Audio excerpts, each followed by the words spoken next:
Hey guys, how you doing? This is Mike McCormick with Advanced Criminology here in Owings Mills, Maryland. And today is, let me check the date, August 27, 2018. Okay guys, first and foremost, before we get into this particular video will be part 3 of the suicide investigation of Detective Sean Suiter. Part 1 and 2s of this series were initiated on February 28th and March the 1st. If you go back into the playlist, you will find those 2 videos where I outline and lay out quite succinctly, I might add, why my opinions changed to a suicide theory. And this was several months ago, 6 months ago roughly. Today, Baltimore City WBAL released its statement from the police department where the Internal Review Board, which was a collective group of people from all over the country that were hired to come to Baltimore to investigate the death of Sean Suiter. And as you know, he perished last year, November 15, 2017, up in an area where he was investigating a prior homicide that occurred in 2016. As a result of his shooting in that area, it was investigated at that point, and it was at that time that it was determined to be strictly a homicide. Months went by. There were no leads in the case. Several other issues that came about. Still no leads in the case. Members of the Gun Trace Task Force were also jailed during this particular time frame. And as a result, the mayor went to the commissioner, at that time Commissioner Davis, excuse me, not at that time, Commissioner Sousa, and asked him would they bring in the outside resources. So they brought in some top people from around the country. I might add, I looked at some of the lists of the names of the folks who were doing this investigation for the past several months into the detective's death, and quite naturally they were top in their field. So it just wasn't a bunch of police officers on this particular thing. These were people from different areas of the criminal justice system who came to town to do their investigation. They quite naturally interviewed tons of people. They went back and looked at the evidence in the case. They did all of that just so they could come to the conclusion today. The report is being released to new Commissioner Gary Tuggle, and that indications in that particular report indicate that Detective Suiter did in fact commit suicide. Before I get into the case, I want to thank everyone from around the country, particularly my West Coast fans of the channel. You really supported me with the Corin Gaines case. You guys really, you stepped up to the plate, you subscribed.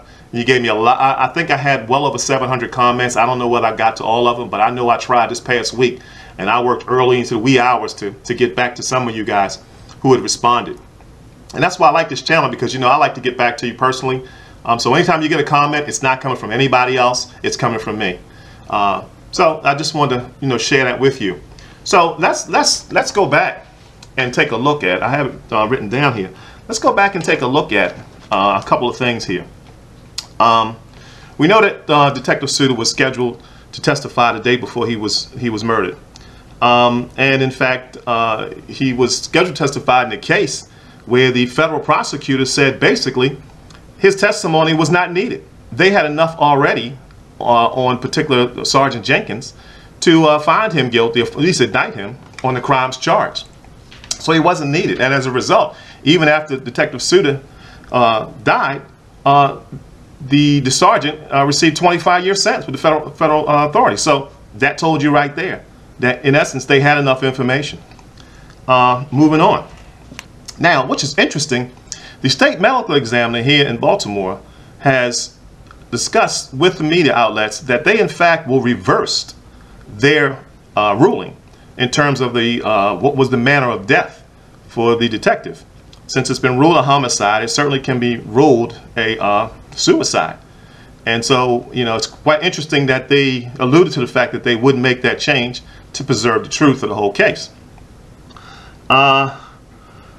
Let's see. The report was delivered on the 16th of August to the police department, and and Commissioner Tuggle has approximately 10 days. So actually, his time was up today. As if you count Saturdays and Sundays, it would be up to date for him to respond.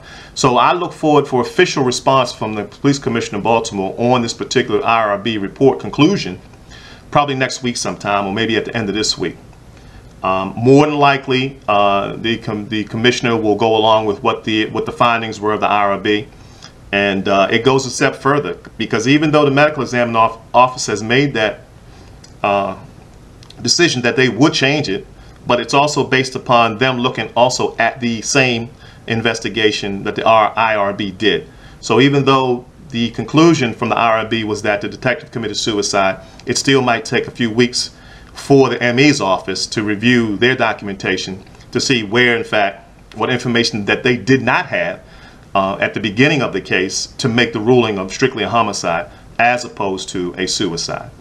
The IRB investigation also brought in some new techniques to test out new forensics.